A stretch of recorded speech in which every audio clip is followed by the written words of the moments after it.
Pemirsa Tulopedia, Anda saat ini menyaksikan Dialog Sultra yang disiarkan secara langsung melalui kanal YouTube Tulopedia dan beberapa media sosial Tulopedia seperti kanal Facebook dan Instagram. Saya Jupri Rahim telah bersama Bapak Maulana, Kepala Bagian Pengawasan Jasa Keuangan OJK Sultra, akan berdialog selama kurang lebih 30 menit ke depan dalam acara Dialog Sultra edisi 25 Oktober 2021 mengangkat tema problematika pinjaman online. Selamat pagi Pak Maulana, apa kabar? Selamat pagi Pak Jupri, alhamdulillah baik Pak. Alhamdulillah. Baik, kita langsung pada inti kegiatan kita pagi ini Pak Maulana. Nah, kita tahu bersama bahwa pandemi COVID-19 ini telah berdampak pada ekonomi masyarakat begitu.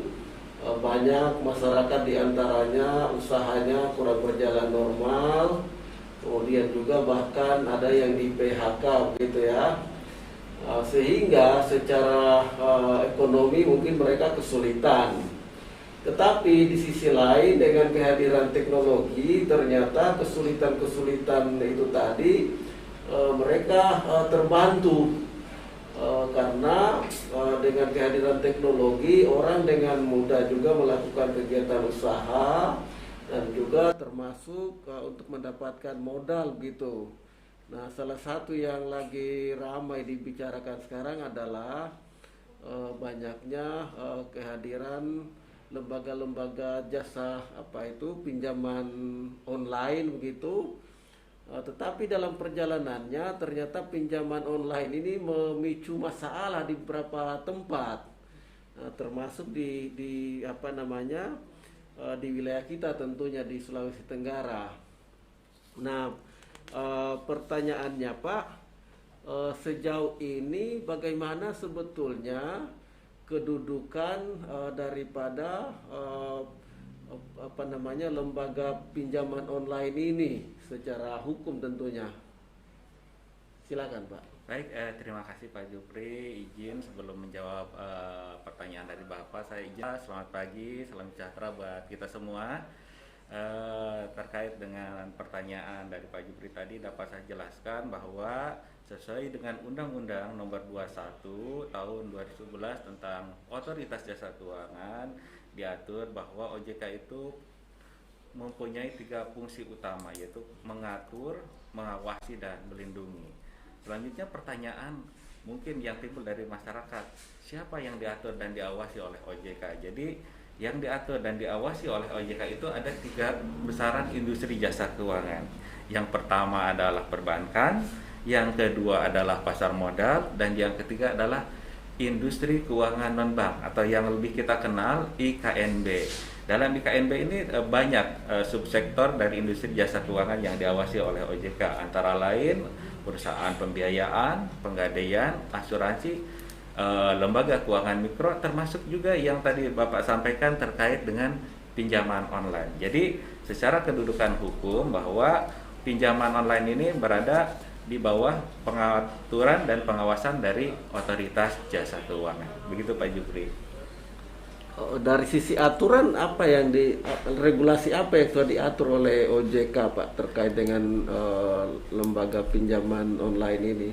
Baik Pak Jupri, jadi seperti tadi saya sampaikan bahwa fungsi kita itu mengatur yang dilakukan oleh OJK itu dilakukan melalui peraturan Otoritas Jasa Keuangan yang kita keluarkan ya. Untuk tiap industri itu ada aturannya, termasuk juga untuk pinjaman online ini. Jadi kita telah mengeluarkan peraturan Otoritas Jasa Keuangan terkait dengan pinjam meminjam berbasis teknologi atau peer to peer lending yang dikeluarkan tahun 2016. Di sana diatur terkait dengan tata cara pendirian atau legalitas dari pinjaman online tersebut. Tapi dalam aturan itu ada yang menilai bahwa peraturan OJK ini masih ada sisi kelemahannya begitu. Nah, misalnya soal sanksi katanya di sana tidak secara tegas. Gimana itu, Pak? Jadi ini ya, seperti tadi juga disampaikan Pak Jupri bahwa pandemi ini kan memberikan perubahan yang sangat signifikan ya, kepada berbagai aspek kehidupan. Salah satunya dengan pemanfaatan teknologi informasi, dan ini juga tidak terlepas juga dampaknya kepada industri jasa keuangan gitu ya. Pinjaman online ini merupakan sesuatu yang belum terlalu lama kayak gitu ya, muncul sebagai alternatif untuk penawaran gitu ya di industri jasa keuangan ini gitu ya, menawarkan pinjaman ini. Dan teknologi sebagaimana kita ketahui perkembangannya itu sangat cepat dan dinamis kayak gitu ya. Jadi memang untuk ketentuan ini terus kita review secara berkala gitu ya. Dan di tahun 2020 ini memang OJK sedang melakukan macam penyesuaian gitu ya terkait dengan POJK yang kita keluarkan di tahun 2016 terkait dengan peer-to-peer lending ini. Kita akan lebih mengatur supaya nanti pinjaman online ini bisa lebih dikelola dengan lebih baik lagi, tata kelolanya lebih baik lagi. Nanti di ketentuan baru ini akan kita atur mengenai modal minimum yang sebelumnya 2,5 miliar, nanti akan kita naikkan menjadi 10 miliar gitu ya. Jadi dalam operasionalnya juga akan lebih baik. Nanti juga akan kita atur terkait dengan uji kemampuan dan kepatutan atau fit and proper dari calon pengurus maupun calon pemegang sahamnya, sehingga dalam operasionalnya lebih memperhatikan tata kelola dan bisa memberikan layanan yang lebih baik kepada masyarakat. Oke, terkait syarat pendirian tadi, selain modal yang Bapak sebutkan, sebetulnya ada nggak syarat lain yang supaya lebih tegas gitu? Seperti tadi saya sampaikan bahwa dalam suatu perusahaan itu kan selain permodalan ada unsur lain yang penting juga, yaitu SDM kayak gitu ya, sumber daya manusia yang nanti akan mengelola perusahaan tersebut. Nanti di POJK yang terbaru ini yang terbaru ini akan diatur kayak gitu ya. Jadi untuk pengurus-pengurus yang nanti akan mengelola perusahaan pinjaman online itu akan kita nilai dari sisi integritasnya seperti apa, dari sisi kemampuannya seperti apa kayak gitu ya dalam pengelolaannya. Dan diharapkan dengan hal tersebut bahwa SDM yang mengelola pinjaman online ini punya integritas dan kompetensi yang baik, pengelolaannya juga akan semakin baik, layanan kepada masyarakat juga akan semakin baik kayak gitu, sehingga tidak timbul ya seperti tadi dalam pembukaannya yang disampaikan Pak Jupri, kenapa di pinjaman online ini banyak masalah kayak gitu. Kita harapkan dengan SDM yang punya integritas dan kemampuan yang baik, pelayanan juga akan semakin baik dan masyarakat juga puas menggunakan jasa pinjaman online ini. Iya, karena untuk membuka suatu usaha pinjaman online itu apakah misalnya harus punya kantor pusat dan kantor cabang atau gimana modelnya, Pak? Baik, itu sudah kita atur juga bahwa untuk pendirian pinjaman online itu ada mengatur juga terkait dengan masalah kelembagaannya. Jadi harus punya kantor, Pak. Harus punya kantor yang jelas kedudukannya kayak gitu. Jadi nanti kalau kita dari otoritas juga mau misalnya melakukan komunikasi, koordinasi, jelas kayak gitu. Dan masyarakat, termasuk masyarakat juga dalam bisnis layanan jasa itu kan tidak 100% sempurna gitu ya. Mungkin ada hal-hal yang kurang pas sehingga timbul ketidakpuasan dari nasabah. Nanti nasabah atau debitur itu harus punya informasi yang jelas terkait dengan kantor pinjaman online ini. Jadi mereka itu mau mengadu kemana itu harus jelas. Jadi memang itu diatur juga bahwa untuk pinjaman online ini harus jelas terkait dengan kantornya kayak gitu. Dan kantornya tidak mesti di pusat gitu ya, karena kan online. Katakan membuka kantor di Kendari bisa melayani seluruh Indonesia bahkan dunia. Apa begitu nanti aturannya? Betul sekali. Jadi Pak Jupri, untuk kantor ini memang yang kita wajibkan gitu ya, kantor pusat kayak gitu ya. Sedangkan untuk jaringan kantor ini memang seperti tadi juga Pak Jupri sampaikan bahwa teknologi informasi itu memudahkan kita ya untuk bisa mengakses layanan jasa keuangan, khususnya pinjaman online itu di mana saja kayak gitu ya. Jadi kita tidak perlu misalnya membuka kantor cabang, tapi dengan satu kantor pusat yang sudah didirikan itu bisa melayani nasabah masyarakat di seluruh wilayah Indonesia. Baik, Pak Maulana. Ini makin hangat perbincangannya pemirsa. Jangan kemana-mana, kita akan kembali setelah break iklan berikut.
Oktober 45, resolusi jihad panggilan jiwa, santri dan ulama tetap setia, berkorban pertahankan Indonesia.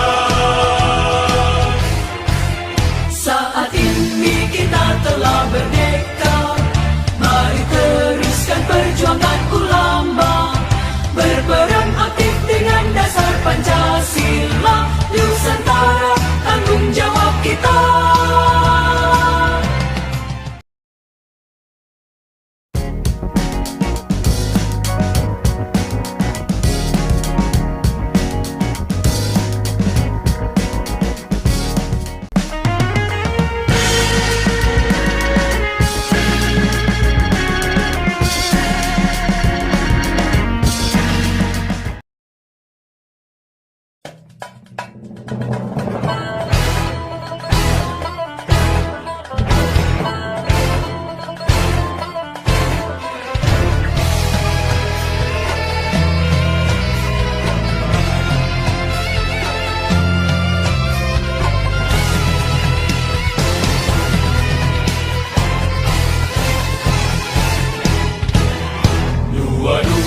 Oktober 45, resolusi jihad panggilan jiwa, santri dan ulama tetap setia, berkorban pertahankan Indonesia.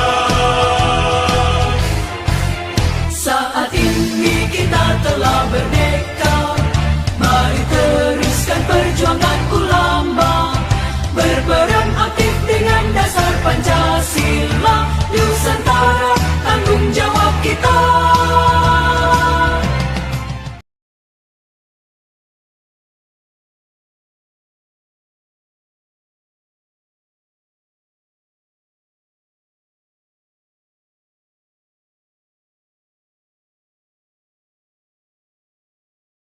Anda masih bersama program Dialog Sultra dalam kanal Nulopedia.tv. Nah, dengan tema problematika pinjaman online. Tentu saja masih bersama Bapak Maulana. Kita lanjut ngobrolnya, Pak. Nah, apa sebetulnya perbedaan yang istimewa begitu antara pinjaman online ini dengan lembaga pinjaman lainnya?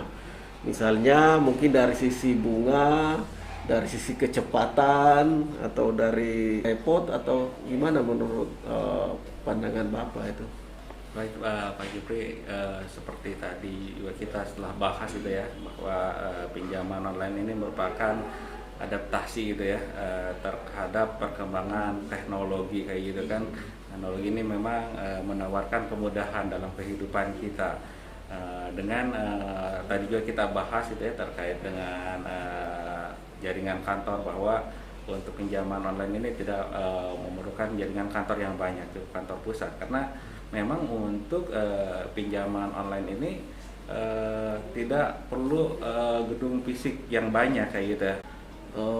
Ini kan nasabahnya nggak kelihatan, hanya melalui online. Terus kalau tidak membayar, gimana itu?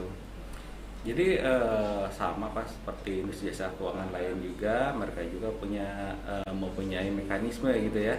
Tadi mulai dari seleksi maupun nanti dari untuk penagihannya Pak. Jadi penagihannya sudah ada mekanismenya kayak gitu ya.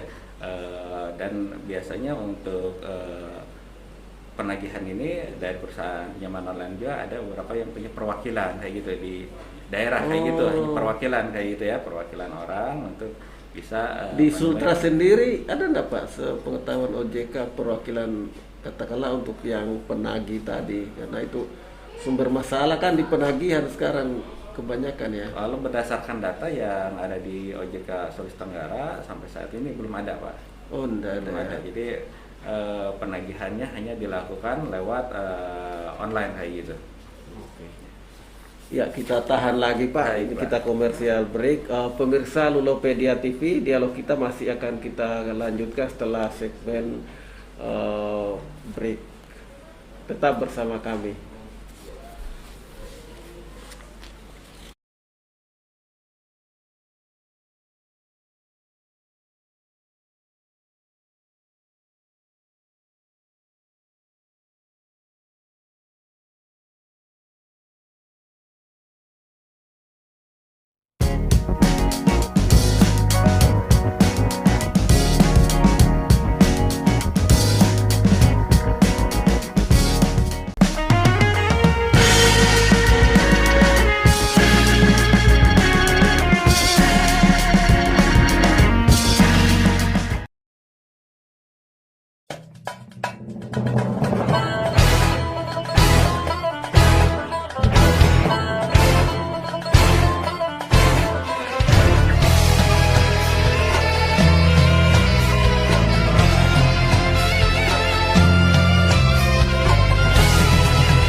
Oktober 45, resolusi jihad panggilan jiwa, santri dan ulama tetap setia, berkorban pertahankan Indonesia.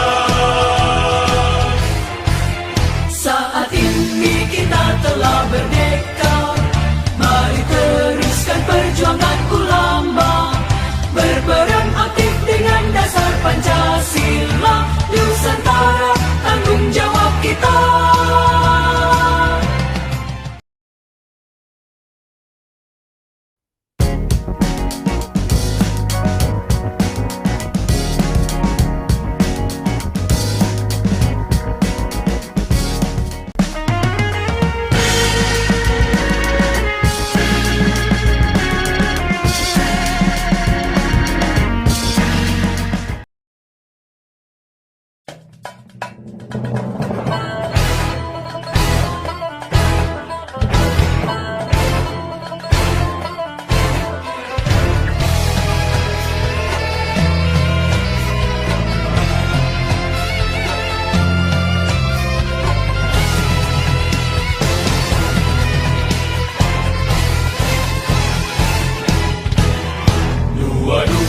Oktober 45, resolusi jihad panggilan jiwa, santri dan ulama tetap setia, berkorban pertahankan Indonesia. Saat ini kita telah merdeka, mari teruskan perjuangan ulama, berperan aktif dengan dasar Pancasila, Nusantara tanggung jawab kita.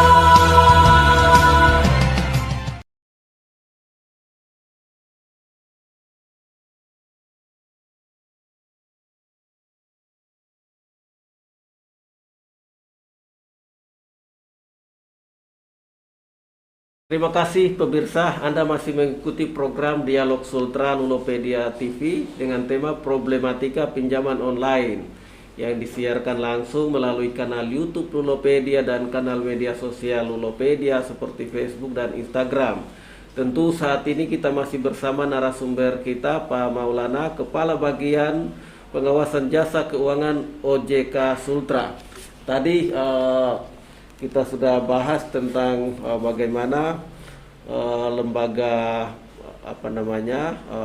pinjaman online ini.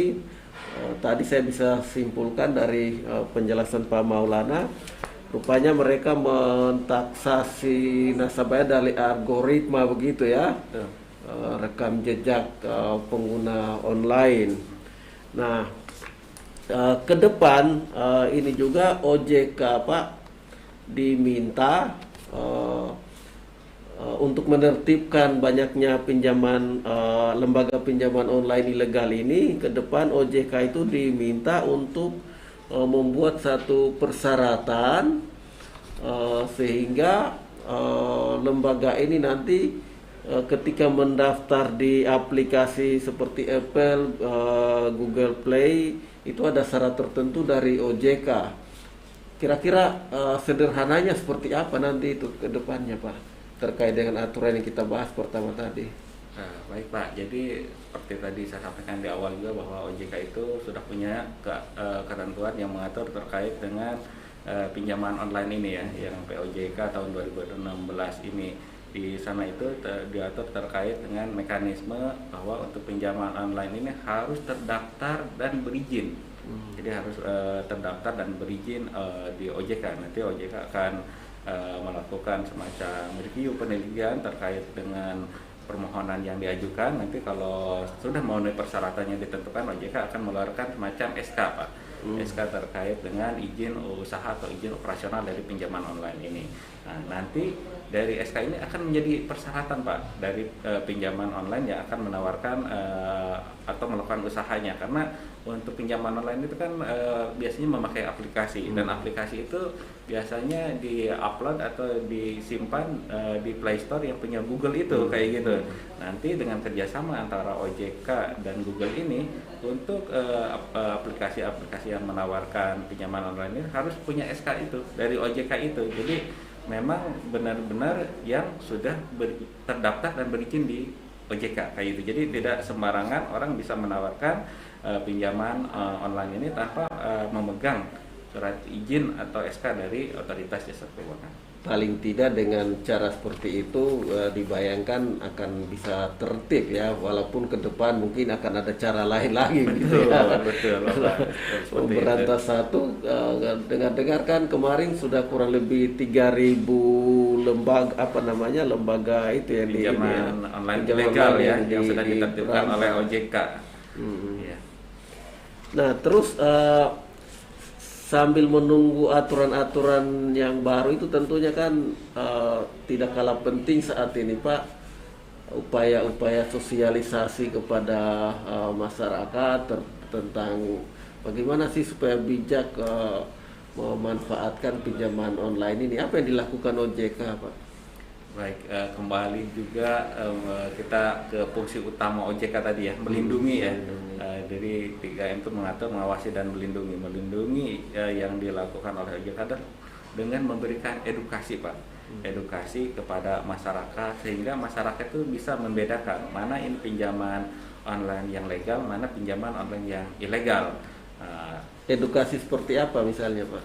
Edukasi yang dilakukan seperti yang kita lakukan seperti ini Pak. Jadi kita ke media mempublikasikan terkait dengan ciri-ciri pinjaman online misalnya yang ilegal. Terus ya kita juga melakukan edukasi kepada masyarakat, baik itu mahasiswa, baik pihak kepolisian juga menyampaikan terkait dengan seluruh aspek terkait dengan pinjaman online ini, baik yang legal maupun yang ilegal, biar bisa masyarakat ini bijak gitu ya, menggunakan alternatif perusahaan pembiayaan online ini kayak gitu. Tadi disinggung soal kepolisian. Sejauh mana koordinasi OJK di Sultra Pak dengan katakanlah pihak kepolisian di daerah atau lembaga-lembaga lainnya untuk kira-kira memberi penyadaran kepada publik terkait dengan fungsi OJK tadi, melindungi tadi, Pak. Baik.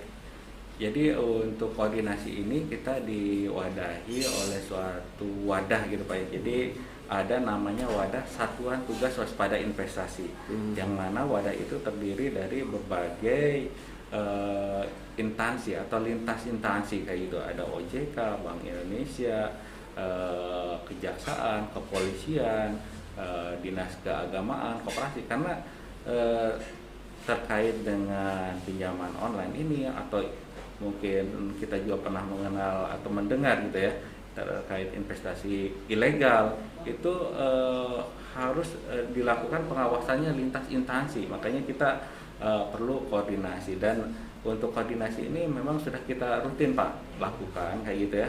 Kita rutin lakukan minimal 2 kali dalam tahun itu kita harus ada rapat gitu ya di dan itu kerja sudah ya, jalan di itu SWI ya. itu. Jadi kita menyampaikan terkait dengan pengaduan-pengaduan yang diterima dari masyarakat kayak gitu kan.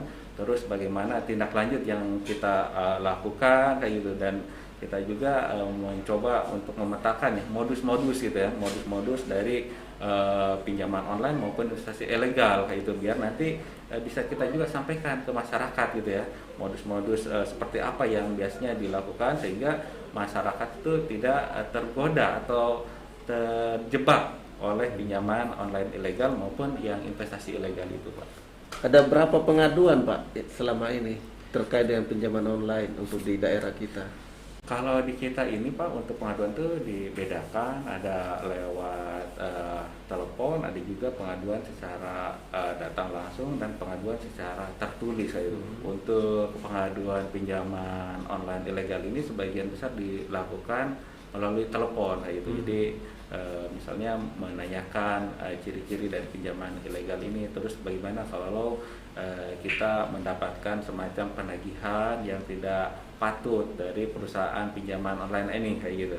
Nah, untuk hal itu kita biasanya mengarahkan Pak, apabila masyarakat itu sudah terjebak pinjaman online yang ilegal terus mendapatkan penagihan yang tidak layak, agar dilaporkan ke pihak kepolisian, karena memang untuk pinjaman online yang ilegal ini kan bukan di wilayah kewenangan OJK. OJK hanya mengatur dan mengawasi terkait dengan pinjaman-pinjaman online yang legal seperti itu. Oke, adakah tips Pak bagi masyarakat kira-kira agar aman dalam melakukan pinjaman online ini? Tips-tips sederhana begitu yang bisa dipahami oleh masyarakat kita. Baik, mungkin ini yang paling penting ya, yang harus dipahami masyarakat. Yang pertama, jangan mudah tergiur Pak. Jangan mudah tergiur oleh penawaran pinjaman online ini. Biasanya pinjaman online yang ilegal itu menawarkan sesuatu yang sangat menarik. Misalnya pencairan persyaratannya minimal dengan waktu yang cepat kayak gitu, dalam beberapa jam bisa cair gitu kan, hanya misalnya menyerahkan KTP atau kartu keluarga. Padahal untuk pinjaman online yang legal seperti tadi saya sampaikan, mereka tetap melakukan analisa Pak. Jadi ada persyaratan-persyaratan yang harus disertakan gitu ya untuk pengajuan pinjaman ini. Terus yang kedua, penawarannya dilakukan lewat SMS atau WA kayak gitu. Nah, ini ya artinya kalau ditawarin lewat SMS atau WA itu perlu diacuhkan diwaspadai. aja, iya perlu diwaspadai, dan dan sebaiknya diacuhkan saja kayak gitu. Karena kalau yang pinjaman online yang legal itu penawarannya tidak seperti itu, tidak melalui WA ataupun melalui SMS apa mereka gitu. Pak kalau yang legal? Promosi Pak, promosi seperti biasa aja, misalnya mengirimkan flyer terkait dengan perusahaannya kayak gitu kan ke media sosial dari nasabah kayak gitu. Saya juga sering gitu ya melihat, karena saya juga pengguna dari media aktif ya, media sosial, sering mendapat promosi terkait dengan perusahaan pinjaman online seperti EasyCash atau yang lainnya seperti itu Pak. Jadi ya mereka mau promosikannya seperti itu. Terus yang selanjutnya cek Pak terkait dengan legalitas dari perusahaan pinjaman online ini. Jadi bisa menghubungi nomor kontak 157. Ini kontaknya gratis kayak gitu Pak, yang dimiliki oleh OJK.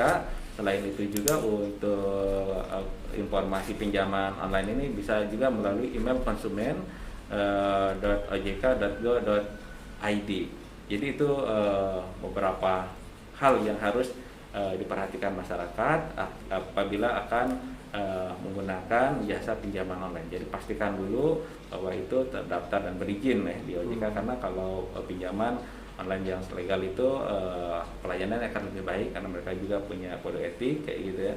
Terus tadi abaikan kalau ada penawaran lewat SMS atau lewat WA, dan jangan mudah tergiur oleh penawaran-penawaran dari pinjaman online yang menawarkan layanan yang sangat singkat kayak gitu dengan persyaratan yang mungkin sangat minim seperti itu, Pak. Dan yang paling penting adalah melakukan pengecekan lewat layanan telepon 157 tadi ya. Betul Bapak. Pastikan bahwa ini 24 jam Pak ya? Iya, 157 ini. Dan masyarakat juga bisa mengecek juga daftar pinjaman online yang legal ini di website OJK. Jadi di www.ojk.go.id itu ada 106 pinjaman online yang legal. 106 lembaga pinjaman online yang legal. Wah, kalau banyak sama yang diblokir tadi Pak, 3.000 lebih. Betul Pak, betul. Karena memang kalau untuk pinjaman online ini karena tadi menggunakan teknologi informasi, kadang-kadang kita tutup hari ini, besok sudah buka lagi dengan nama yang berbeda, seperti itu sih Pak. Kalau misalnya mendeteksi, mungkin kita melihat ada website resmi, ada enggak Pak untuk yang legal? Tadi Pak, untuk website resmi ini bisa dicek di enggak dari lembaga mereka, katakanlah lembaga apa, kan biasanya juga ada website resminya kalau itu lembaga resmi, selain lewat website OJK tadi. Mereka juga biasanya punya websitenya, nanti tinggal disinkronkan aja Pak website mereka dengan daftar yang ada di OJK itu, di OJK disinkronkan. Gitu. Iya. Karena yang ilegal juga bisa jadi punya ini ya, punya websitenya, dan kadang-kadang mereka juga memanfaatkan gitu ya, atau menggunakan praktek-praktek yang tidak benar seperti logo OJK mereka pakai juga gitu Pak. Mereka pakai di websitenya bahwa ini sudah terdaftar dan berizin, padahal sebenarnya belum. Jadi memang harus cross check gitu Pak, antara website yang menawarkan pinjaman online dengan daftar yang ada di website OJK kayak gitu. Waduh, ini makin menarik ini Pak diskusi kita, tapi sayang waktu yang membatasi kita. Dan terakhir saya minta pernyataan penutup dari Bapak, bisa berupa imbauan atau semacam tips-tips tadi ditegaskan lagi dalam kalimat yang sangat sederhana supaya masyarakat bisa paham Pak. Mungkin kalau dari saya dari OJK untuk masyarakat di Sultra ini, dalam menyikapi pinjaman online ini sikapi dengan bijak kayak gitu ya. Sikapi dengan bijak, jangan mudah tergiur, cek dan recheck kembali perusahaan yang menawarkan pinjaman online ini apakah sudah terdaftar atau belum di OJK, dan jangan mudah tergiur dengan penawaran yang menawarkan layanan yang sangat singkat dengan persyaratan yang mudah, dan abaikan kalau ada penawaran lewat SMS atau WA. Ya, terima kasih Pak. Saya kira cukup jelas sekali, intinya bahwa jangan mudah tergiur dan selalu kita mengecek keberadaan lembaga yang menawarkan kita pinjaman lewat online. Saya kira itu intinya.